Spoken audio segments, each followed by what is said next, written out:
శుభోదయం. జీవనజ్యోతి కార్యక్రమానికి స్వాగతం. ఇవాల్టి మన కార్యక్రమంలో ప్రసవానంతరం ఆరోగ్యంగా ఉండేందుకు ఆయుర్వేదంలో ఉన్న మార్గాలను డాక్టర్ గాయత్రీదేవి గారిని అడిగి తెలుసుకుందాం. డాక్టర్ గారు నమస్తే అండి. నమస్కారం అమ్మా. ఇవాల్టి కార్యక్రమంలో ప్రసవానంతరం ఆరోగ్యంగా ఉండేందుకు ఆయుర్వేదంలో ఉన్న మార్గాల గురించి మాట్లాడుకుందాం. సాధారణంగా ప్రసవానంతరం ఎటువంటి మార్పులు వస్తాయో స్త్రీలో ముందుగా వివరిస్తారండి? అలాగేనమ్మా. ప్రసవానంతరం ఏంటంటే శరీరంలో ముఖ్యంగా గర్భాశయంలో చాలా మార్పులు వస్తాయి. మామూలుగా ఏంటంటే గర్భధారణ తర్వాత మామూలుగా చిన్నగా ఉండేటువంటి మామూలుగా గర్భాశయం కడుపులో ఇంతే ఉంటుంది. ఇంత చిన్నగా ఉండేటువంటి గర్భాశయంలోంచి మనం ఇంత పెద్ద పాపాయి బయటకు వస్తుందంటే మనం ఊహించుకోవచ్చు ఎంత పెద్దదై ఉంటుంది అని చెప్పని. అంటే దాదాపుగా 500 రెట్లు పెరిగిపోతుంది గర్భాశయం. ఇంత చిన్నగా ఉండాల్సిన మామూలుగా మ్యాక్సిమం 3 అంగుళాల కంటే ఉండదు. అంత 3 అంగుళాలు ఉండేటువంటిది దాదాపు 500 రెట్లు పెద్దదైపోతుంది అనమాట. అలా అయినటువంటి ఈ గర్భాశయం మళ్ళీ అంటే ప్రసవించిన తర్వాత పాపాయి కడుపులోంచి బయటకు వెళ్ళిపోయిన తర్వాత మళ్ళీ సైజు తగ్గాలి. ఆ సైజు తగ్గడం ఏంటంటే అలాగే బరువు కూడా ఈ గర్భాశయం బరువు కూడా మామూలుగా ఉన్నదానికంటే కూడా ఎప్పుడు అంటే గర్భధారణకు ముందు ఉన్నదానికంటే కూడా అంటే బేబీ బరువుతో కలిపి కాదు, బేబీ బరువు లేకపోతే మావి బరువు వదిలేస్తే ఒట్టిగా గర్భాశయం బరువు కూడా 15 రెట్లు పెరిగిపోతుంది. అంటే ఉండవలసిన దానికంటే బాగా పెద్దగా సాగటం, బాగా బరువుగా తయారవటం అనేటువంటిది గర్భాశయంలో వచ్చినటువంటి మార్పు. అది అంటే ప్రసవం అయిపోయిన తర్వాత మళ్ళీ ఆ గర్భాశయం నార్మల్ స్టేజ్కి రావాలి. అంటే ఇప్పుడు డెలివరీ అయిన తర్వాత అంటే పాపాయి కడుపులోంచి బయటకు వచ్చేసిన తర్వాత వెంటనే ఈ గర్భాశయంలో ఉండేటువంటి గోడలు నెమ్మదిగా కుంచుకోవడం మొదలు పెడతాయి. అలా కుంచుకుంటున్నప్పుడు లోపల ఉండేటువంటి మావిని కూడా అది సెపరేట్ చేసి బయటికి పంపించేస్తుందన్నమాట.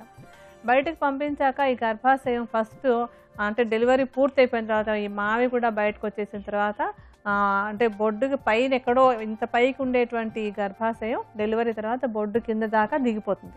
అంత చిన్నది అయిపోతుంది మళ్ళీ వెంటనే. అయితే మరి ఇంకా నార్మల్ స్టేజ్కి వచ్చేంత వరకు ఏంటంటే 1 నెలైనా కనీసం మినిమం టైం పడుతూ ఉంటుంది. ఆ నెలలో నెమ్మదిగా సంకోచించుకుంటూ నార్మల్ స్థితికి. అయితే నార్మల్ స్థితి అంటే గర్భధారణకు ముందు ఎంత ఉందో అంత స్థితికి రాదు, దానికంటే కొంచెం పెద్దదిగానే ఉంటుందన్నమాట. ఆ స్థితికి మెల్లమెల్లగా రావాలి. ఇలా వచ్చేటప్పుడు ఏంటంటే ఇలా రావడానికి కూడాను ఈ కండరాలన్నీ సంకోచించుకుంటూ ఉంటాయి. ఇలా సంకోచించుకుంటూ ఉన్నప్పుడు కొంచెం నొప్పులు రావడం అనేటువంటి జరుగుతూ ఉంటుంది. ఈ నొప్పులు కూడా ఏంటంటే ఆ బిడ్డకి పాలిచ్చే తల్లి అయితే కనుక ఆ పాలిచ్చేటువంటి తల్లిలో కొంచెం నొప్పులు ఎక్కువ తెలుస్తూ ఉంటాయి. ఎందుకంటే తల్లి బిడ్డకి పాలిస్తున్నప్పుడు శరీరంలో ఆక్సిటోసిన్ అనేటువంటి హార్మోన్ విడుదలవుతుంది. ఈ ఆక్సిటోసిన్ అనేటువంటి హార్మోను గర్భాశయ కండరాలు కొంచెం సంకోచించుకునేలాగా చేస్తుంది. నొప్పులు వచ్చినట్టుగా అవుతూ ఉంటుంది. మామూలుగా డెలివరీ అయినప్పుడు ఆక్సిటోసినే పనిచేస్తుంది. ఆ తర్వాత మళ్ళీ గర్భాశయం చిన్నదిగా అవ్వడానికి కూడా ఆక్సిటోసినే పనిచేస్తుంది అనమాట. అది దీని కండరాలు సంకోచించుకునేలా చేయటం వల్ల కొంచెం పాలిచ్చే తల్లులకి అంటే పొత్తి కడుపులో కొంచెం నొప్పి అది అనిపించడం అనేటువంటి కనిపిస్తుంటుంది. అయితే అది మంచిది, ఎందుకంటే అలా నొప్పి రావటం అనేటువంటిది తొందరగా గర్భాశయం సంకోచించుకుని నార్మల్ స్టేజ్కి రావడానికి ఇది బాగా తోడ్పడుతుంది అనమాట. అందుకని బిడ్డకి పాలు ఇవ్వటం వల్ల బిడ్డకే కాకుండా తల్లికి కూడా చాలా మేలు జరుగుతూ ఉంటుంది. తొందరగా నార్మల్ స్థితికి రావడానికి ఇది బాగా ఉపయోగపడుతుంది అనమాట. అలాగే ఇలా అవుతూ ఉండడం వల్ల ఏంటంటే తొందరగా రక్తస్రావం కూడా తగ్గిపోతుంది. మామూలుగా డెలివరీ తర్వాత అయ్యేటువంటి రక్తస్రావం ఆ బిడ్డకు పాలిచ్చేటువంటి తల్లుల్లో తొందరగా తగ్గిపోతుంది అనమాట. అందుకని తొందరగా సంకోచించుకుని తొందరగా నార్మల్కి వచ్చేస్తే ఆరోగ్యం తొందరగా కుదిరిపడుతుంది అనమాట. అలాగా ఇప్పుడంటే గర్భాశయంలోనే కాకుండా శరీరంలో ఇంకా నడుములో ఉండేటువంటి కండరాల్లోనూ ఎముకల్లోనూ కూడా కొన్ని మార్పులు వస్తాయి. అంటే గర్భధారణ తర్వాత అంటే ఈ భాగాల మీద నడుములో ఉండే కండరాల మీద తర్వాత ఎముకల మీద కూడా భారం ఎక్కువగా పడుతుంది. డెలివరీ అయిపోయిన తర్వాత ఏంటంటే ఈ భాగాలన్నీ కొంచెం బలహీనంగా ఉంటాయి. నడుము అంతా బలహీనంగా ఉంటుంది, పొత్తి కడుపులో ఉండేటువంటి కండరాలన్నీ బలహీనంగా ఉంటాయి. ఇవన్నీ కూడా మళ్ళీ నార్మల్ అయ్యేంత వరకు శక్తి రాదు. ఇటువంటి సమస్యలు కనిపిస్తూ ఉంటాయి అన్నమాట. అంటే కొంతమందిలో ఇదంతా నార్మల్ కోర్సులో జరిగేటువంటిది. నార్మల్గా జరగకపోతూ ఉన్నట్టయితే కనుక కొంచెం రక్తస్రావం ఎక్కువగా ఉండటం కానీ లేకపోతే ఈ పొత్తి కడుపులో నొప్పి అనేటువంటిది కొంచెం ఎక్కువగా ఉండటం. అంటే అలా ఎక్కువగా ఉంది అంటే లోపల ఎక్కడో కొంచెం చిన్న ముక్క లాంటిది ఏదో మిగిలిపోయి ఉండాలంటే మావి బయటకు వచ్చేటప్పుడు ఏదైనా చిన్న ముక్క లాంటిది లోపల మిగిలిపోతే కనుక నొప్పి ఎక్కువగా రావడం, నొప్పితో పాటు జ్వరం రావడం కూడా జరుగుతుంటుంది. అంటే కొంచెం సీరియస్గా తీసుకోవాలి అలాంటి విషయాన్ని. ఏదో జ్వరం వచ్చిందిలే అని మనం నిర్లక్ష్యం చేయడానికి వీల్లేదు. ఏదైనా ఇన్ఫెక్షన్ మిగిలిందేమో చూసుకోవాల్సినటువంటి అవసరం కూడా ఉంటుందన్నమాట. అలాగే నార్మల్గా డెలివరీ అయిపోయిన తర్వాత మనకు కనిపించేటువంటి సమస్యలు కొంచెం పొత్తు కడుపులో నొప్పి రావడం, నడుము నొప్పి రావడం, కొంతమందిలో మలబద్ధకం కూడా వస్తూ ఉంటుంది. ఈ డెలివరీ తర్వాత మలబద్ధకం అనేటువంటిది కూడా సామాన్యంగా కనిపించేటువంటి సమస్య. డాక్టర్ గారు, ప్రసవానంతరం మళ్ళీ తిరిగి యథాస్థితికి వచ్చేయడానికి మీరు కొన్ని సూచనలు చేస్తారండి? డెలివరీ అయిన తర్వాత ఇందాక మనం అనుకున్నాం ఏమేమి మార్పులు వస్తాయని చెప్పి, శరీరంలో ఉండే చాలా కండరాలు సాగటం అవన్నీ మళ్ళీ నార్మల్ కావడానికి ఇక టైం కావాల్సి వస్తుంది. వాటన్నింటికి కూడా కొన్ని శ్రద్ధలు తీసుకున్నట్టయితే కనుక మళ్ళీ కొంచెం నెల 2 నెలలకే ఆరోగ్యంగా తిరిగి కాస్త బలం పుంజుకోవడానికి అవకాశం ఉంటుంది. అశ్రద్ధ చేస్తే ఏమవుతుందంటే శరీరం బలహీనంగా మిగిలిపోతుంది. ఎప్పుడు కూడా తర్వాత ఇంకా ఓపిక లేకపోవడం, పని చేసుకోలేకపోవడం, ఆ పిల్లల్ని విసుక్కోవడం ఇలాంటివన్నీ వస్తూ ఉంటాయి. అందుకని కొంచెం శ్రద్ధ తీసుకున్నట్టయితే కనుక శరీరం తొందరగా ఆరోగ్యంగా అవ్వడానికి కూడా అవకాశం ఉంటుంది. ప్రసవించిన తర్వాత తీసుకునేటువంటి ఆహారం అంటే అసలు ఏమి తినకుండా మానేయడం రైట్ కాదు, అలాగని ఏది పడితే అది తినడం రైట్ కాదు. దానికి ఏంటంటే జీర్ణ స్థితి ఇంకా బాగుండదు అనమాట. జీర్ణం బాగా అవ్వటానికి ఇంకా పూర్తిగా శక్తి రాదు కనుక తేలికగా అరిగేటువంటి ఆహార పదార్థాలు మాత్రమే తీసుకుంటూ ఉండాలి. అలాగే తీసుకునేటువంటి ఆహారంలో కొంచెం మలబద్ధకం రాకుండా ఉండేలాగా కొంచెం పళ్ళు, అంటే మనకి కమలా పండు, బత్తాయి పండు, లేదా కొద్దిగా అరటిపండు కొంచెం కొంచెంగా మొదలు పెట్టాలి. అంటే చిన్నపిల్లలకి పెట్టినట్టుగాను కొద్దిగా మొదలు పెడుతూ ఉండొచ్చు. అలాగే తాగే నీళ్ళు కూడా కొంచెం గోరువెచ్చటి నీళ్ళు తాగుతున్నట్టయితే, అంటే కాచి చల్లార్చిన వాటిలో చల్లారిపోవడం కాకుండా గోరువెచ్చగా ఉన్నప్పుడు తాగుతున్నట్టయితే కనుక శరీరంలోకి ఏమి ఇన్ఫెక్షన్లు అవి రాకుండా ఉండడానికి తోడ్పడుతుంది. అలాగే తొందరగా రికవర్ అవ్వడానికి కూడా ఈ వేడి నీళ్ళు అనేటువంటిది బాగా ఉపయోగపడుతుంది అనమాట. అందుకని కొంచెం వేడిగా ఉన్నటువంటి నీళ్ళు తాగటం మంచిది. ఆ తర్వాత ఇంకా ఏంటంటే ఈ సమయంలో కొంచెం నూనె మసాజ్ చేసుకోవడం అనేటువంటిది చాలా మంచి అలవాటు. మనకంటే ఆయుర్వేద తైలాల్లో దొరికేటువంటి ధన్వంతరి తైలం అనేటువంటిది ఈ పొట్ట మీద మసాజ్ చేసుకుందికి, నడుము మీద మసాజ్ చేసుకుందికి కూడా చాలా మంచి పనిచేసేటువంటి ఔషధం ఇది. ఈ ఔషధ తైలంతో ఈ ప్రసవించినటువంటి స్త్రీ ప్రతిరోజు ఉదయం కొంచెం లైట్గా మసాజ్ చేసుకుని, పొట్టకి నడుముకి కూడా బాగా మసాజ్ చేసుకుని, ఆ తర్వాత వేడి నీళ్ళతో స్నానం చేస్తున్నట్టయితే కనుక ఈ కండరాలు తొందరగా బలం పుంజుకోవడానికి, అలాగే నొప్పులు అవి లేకుండా ఉండడానికి కూడా చాలా బాగా ఉపయోగపడుతుంది. అందుకని నూనెతో మసాజ్ చేసుకుని స్నానం చేస్తూ ఉండడం. ఆ తర్వాత చాలామంది గర్భిణీ స్త్రీలుగా ఉన్నప్పుడేమో శ్రద్ధగా అన్ని సప్లిమెంట్స్ అన్నీ కొంచెం బలానికి కావాల్సినవి అన్నీ కూడా బాగా తీసుకుంటూ ఉంటారు. ప్రసవించిన తర్వాత అంటే ఆవిడకి శ్రద్ధ ఉండదు, చుట్టుపక్కల వాళ్ళు కూడా ఉండదు. డెలివరీ అయిపోయింది కదా, ఇంకా పిల్లాడిని చూసుకోవడం వాటిలలో ఉండిపోతూ ఉంటారు, అశ్రద్ధ అయిపోతూ ఉంటుంది. అలా కాకుండా డెలివరీ అయిపోయిన తర్వాత అశ్రద్ధ చేసుకోకుండా తొందరగా రికవర్ అవ్వడానికి కొన్ని విటమిన్లు, సప్లిమెంట్లు, ఆ తర్వాత ఆయుర్వేదంలో చెప్పినటువంటి కొన్ని ఔషధాలు ఉంటాయి మళ్ళీ, అంటే శక్తి పుంజుకోవడానికి దానికి. అటువంటి ఔషధాలను తీసుకుంటూ తొందరగా శక్తి తెచ్చుకుని, అంటే తర్వాత ముందు కూడా బలం మిగలాలంటే ఏంటంటే ఇప్పుడు ఆ శక్తి కోసం చేయాల్సినటువంటి పనులన్నీ బాగా చేసుకోవాలి. తర్వాత కనీసం 6 వారాల తర్వాత, అంటే నార్మల్ డెలివరీ అయిన వాళ్ళైతే కనుక 6 నుంచి 8 వారాల తర్వాత డాక్టర్ సలహా తీసుకుని కొన్ని యోగా ఆసనాలు అవి చేయడం ద్వారా పొట్టలో కండరాలని, తర్వాత నడుంలో ఉండేటువంటి వాటిని కూడా బలం తెచ్చుకునేందుకు ఈ ఆసనాలు అవి చేస్తూ ఉండొచ్చు. అయితే తప్పనిసరిగా డాక్టర్ సలహా తీసుకుని మాత్రమే చేసుకోవాలి. అదే సిజేరియన్ ఆపరేషన్ అయినట్టయితే కనుక కనీసము 12 వారాల వరకు ఈ ఎక్సర్సైజ్ అది చేయకూడదు. 12 వారాల తర్వాత డాక్టర్ సలహా తీసుకుని నెమ్మదిగా ఏవేవి చేయొచ్చో తెలుసుకుని, అంటే మళ్ళీ ఓవర్ ఎంతూసియాస్టిక్గా అన్నీ ఏదో చేసేసేయాలని ప్రయత్నం చేయడం కాకుండా ఏం చేయొచ్చో ఏం చేయకూడదో తెలుసుకుని ఆ ఆసనాలు కానీ కొంచెం ఎక్సర్సైజ్లు అవి కానీ చేస్తున్నట్టయితే మళ్ళీ పొట్టలో ఉండేటువంటి కండరాలు, నడుము కూడా మళ్ళీ గట్టిపడి తర్వాత ఈ ఆరోగ్య సమస్యలు రాకుండా ఉండడానికి సహాయకారిగా ఉంటుంది. డాక్టర్ గారు, ప్రసవానంతరం ఆరోగ్యానికి ఉపకరించే ఆయుర్వేద ఔషధం ఏ విధంగా తయారు చేసుకోవాలో వివరిస్తారా అండి? ఇప్పుడు మనం తయారు చేసుకునే ఔషధానికి మనం తీసుకునేటువంటి చాలా వరకు పదార్థాలు మనకి ఇంట్లో ఉండేటువంటివి ఉంటాయి. అందులో మనం మొట్టమొదటి తీసుకునేటువంటిది జీలకర్ర.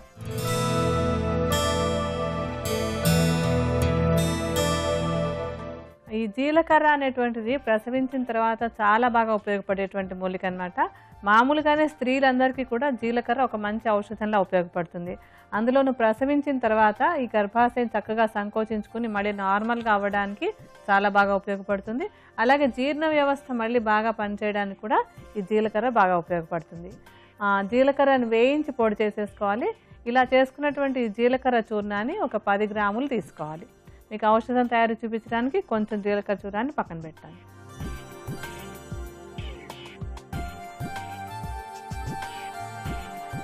ఆ తర్వాత తీసుకోబోయేటువంటిది సోంపు.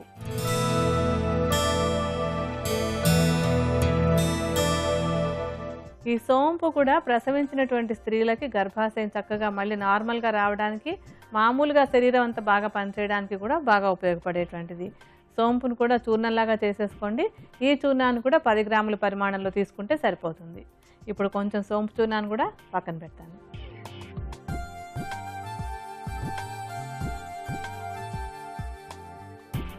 ఆ తర్వాత తీసుకోబోయేటువంటి మూలిక పిప్పళ్ళు.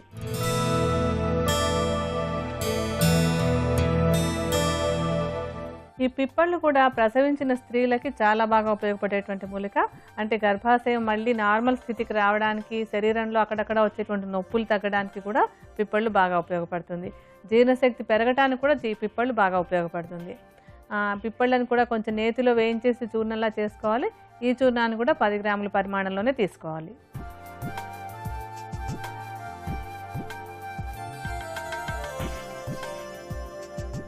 ఆ తర్వాత మనం సొంఠిని తీసుకుందాం.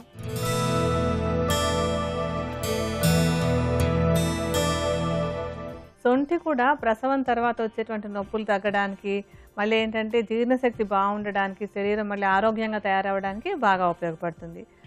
సొంఠిని కొంచెం నేతిలో వేసి వేయించేసి దాన్ని చూర్ణం చేసుకోవాలి. ఈ చూర్ణాన్ని కూడా 10 గ్రాముల పరిమాణంలోనే తీసుకోవాలి.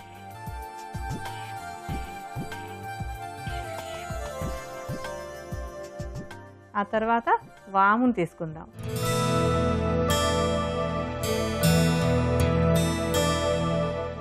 వాము కూడా నొప్పులు తగ్గించడానికి బాగా ఉపయోగపడుతుంది. అలాగే గర్భాశయం సంకోచించుకోవడానికి ఉపయోగపడుతుంది. జీర్ణశక్తి బాగుండడానికి కూడా బాగా ఉపయోగపడుతుంది. వామును కూడా వేయించేసి చూర్ణం చేసుకోవాలి. దీన్ని కూడా 10 గ్రాముల పరిమాణంలోనే తీసుకోవాలి.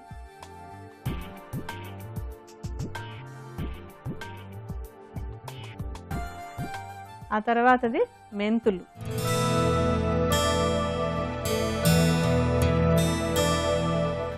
మెంతులు కూడా గర్భాశయం నార్మల్ స్థితికి రావడానికి బాగా ఉపయోగపడుతుంది. అలాగే తల్లిపాలు చక్కగా బాగా స్రవించడానికి కూడా బాగా ఉపయోగపడుతుంది. మనం ఇందాక తీసుకున్న మూలికల్లో కూడా ఈ జీలకర్ర తర్వాత సోంపు ఈ రెండు కూడా తల్లిపాలు బాగా రావడానికి కూడా ఉపయోగపడతాయి అన్నమాట.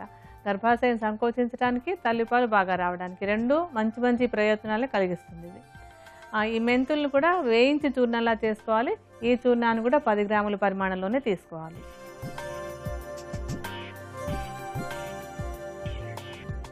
ఇప్పుడు ఈ మూలికలన్నింట్లో అన్ని వంటింట్లో ఉండేటువంటిది. కేవలం పిప్పళ్ళు కొంతమంది ఇళ్లలో ఉండకపోవచ్చు, అదొక్కటి తెచ్చుకుంటే సరిపోతుంది. ఈ చూర్ణాలన్నీ తీసి పెట్టుకున్న తర్వాత దీంట్లో మనం బెల్లాన్ని కలపాలి.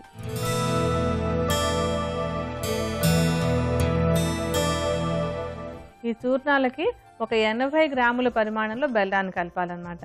బెల్లం ఆరోగ్య రక్షణకి మంచిదే. ప్రసవించిన స్త్రీకి కాస్త ఐరన్ అది కూడా రావాలి. అది రావడానికి కూడా ఈ బెల్లం బాగా ఉపయోగపడుతుంది. ఔషధం రుచిగా ఉండి అంటే ప్రసవించిన స్త్రీ తేలిగ్గా తీసుకునేందుకు కూడా ఇది బాగా ఉపయోగపడుతుంది. ఆ బెల్లాన్ని కూడా చూర్ణంలాగా చేసేసి 80 గ్రాముల చూర్ణాన్ని ఇందాక మనం పెట్టుకున్నటువంటి ఈ ఔషధ మూలికల చూర్ణాలు ఉన్నాయి కదా, వాటిలో కలుపుకోవాలి.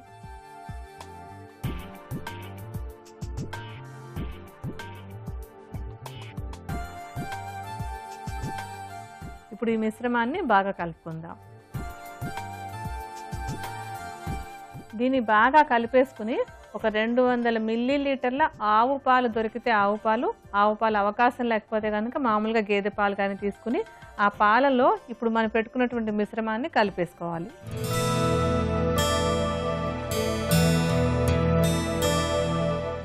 ఇప్పుడు ఈ మిశ్రమంలో ఆవు నేతిని కూడా కలుపుకోవాలి.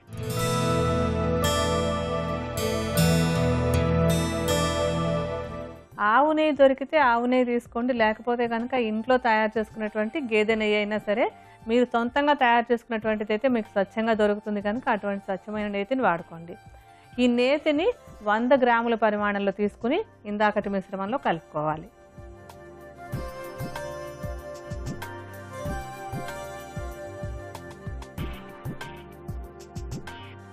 ఈ మిశ్రమాన్ని అంతా బాగా కలిపేసుకుని ఒక మందంగా ఉండేటువంటి గిన్నెలో పోసుకుని దీన్ని పొయ్యి మీద పెట్టి ఉడకనివ్వాలన్నమాట.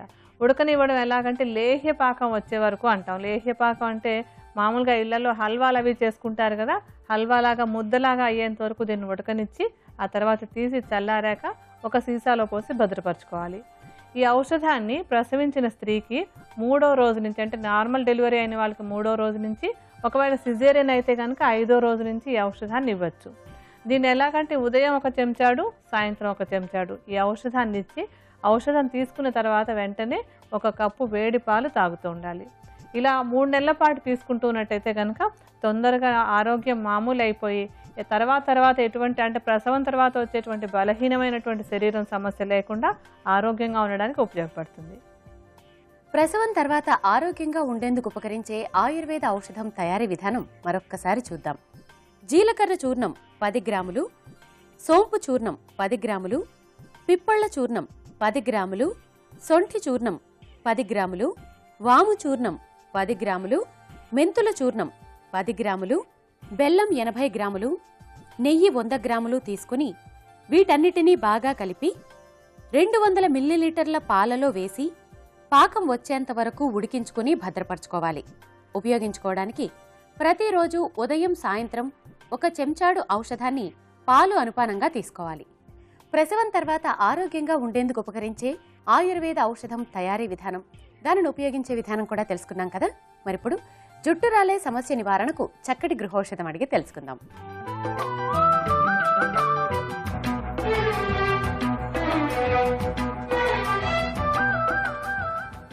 డాక్టర్ గారు, జుట్టు రాలే సమస్య నివారణకు చక్కటి గృహౌషధం తెలియజేస్తారండి? ఈ జుట్టు రాలే సమస్యకి మినప్పప్పు, మెంతులు 2 బాగా ఉపయోగపడతాయి. మెంతులు, మినప్పప్పు 2 కూడా సమానంగా తీసుకుని, అంటే మీ జుట్టుకి ఎంత కావాలో అంత చూసుకుని ఆ పరిమాణంలో తీసుకుని 2 సమానంగా తీసి కలుపుకోవాలి. వాటిని రాత్రిపూట నానబెట్టేసి పొద్దున్న రుబ్బుకోవాలన్నమాట. రుబ్బి ఒక పిండి వస్తుంది కదా, ఒక ముద్దలాగా వచ్చినటువంటి ఆ పిండిని తలంతా పట్టించుకుని 1 గంట తర్వాత తలంటి పోసేసుకుంటూ ఉండాలి. ఇలా కనుక వారంలో 2-3 సార్లైనా చేస్తూ ఉంటే జుట్టు రాలే సమస్య బాగా పరిష్కారం అవుతుంది.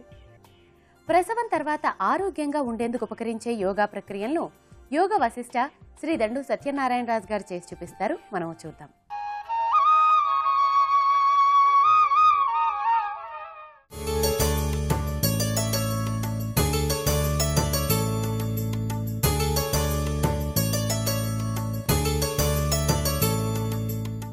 మండలాసనం, ఏకపాద ఏకహస్త ఉత్తానాసనం సాధన చేయడం ద్వారా ప్రసవం తర్వాత ఆరోగ్యాన్ని కాపాడుకోవచ్చు.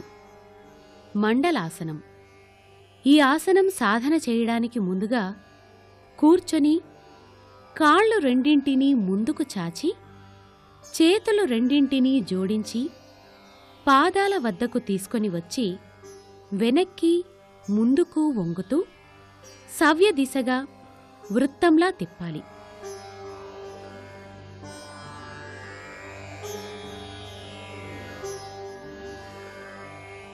ఇలా కొంత సమయం తిప్పి ఇప్పుడు అపసవ్య దిశగా తిప్పాలి.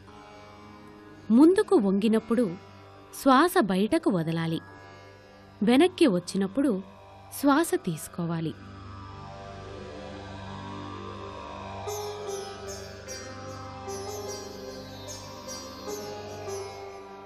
ఇలా ఈ ప్రక్రియ రోజు 5 నుండి 8 నిమిషాల పాటు సాధన చేయవచ్చు.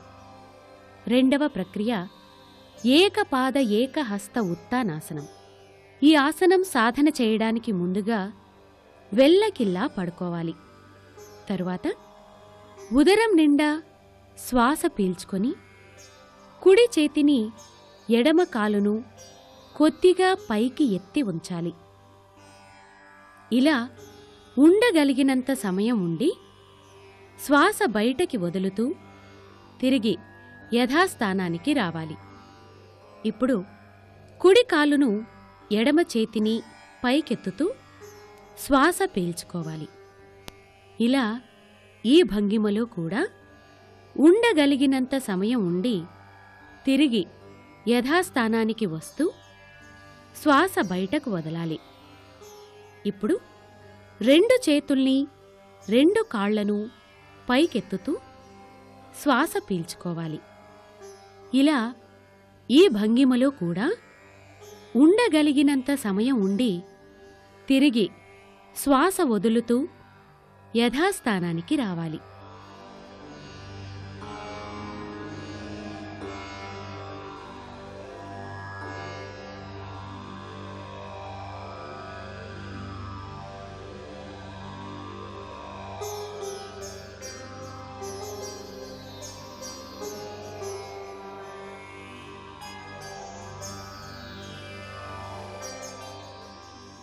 ఇలా ఈ ప్రక్రియ రోజు 6 నుండి 10 నిమిషాల పాటు సాధన చేయవచ్చు. ఈ విధంగా మండలాసనం, ఏకపాద ఏకహస్త ఉత్తానాసనం సాధన చేయడం ద్వారా శరీరంలోని సప్తచక్రాలు ఉత్తేజితమై ప్రసవం తర్వాత వచ్చే సమస్యలకు దూరంగా ఉండవచ్చు. ఈ ప్రక్రియల తర్వాత ధ్యానం, ప్రాణాయామం చేసి మత్స్యాసనం వేయటం ద్వారా శరీరంలోని అన్ని అవయవాలకు విశ్రాంతి దొరుకుతుంది. ప్రసవం తర్వాత ఆరోగ్యంగా ఉండేందుకు ఉపకరించే యోగా ప్రక్రియలేమిటో తెలుసుకున్నాం కదా. మరిప్పుడు తల తిరిగే సమస్య నివారణకు చక్కటి చిట్కా అడిగి తెలుసుకుందాం.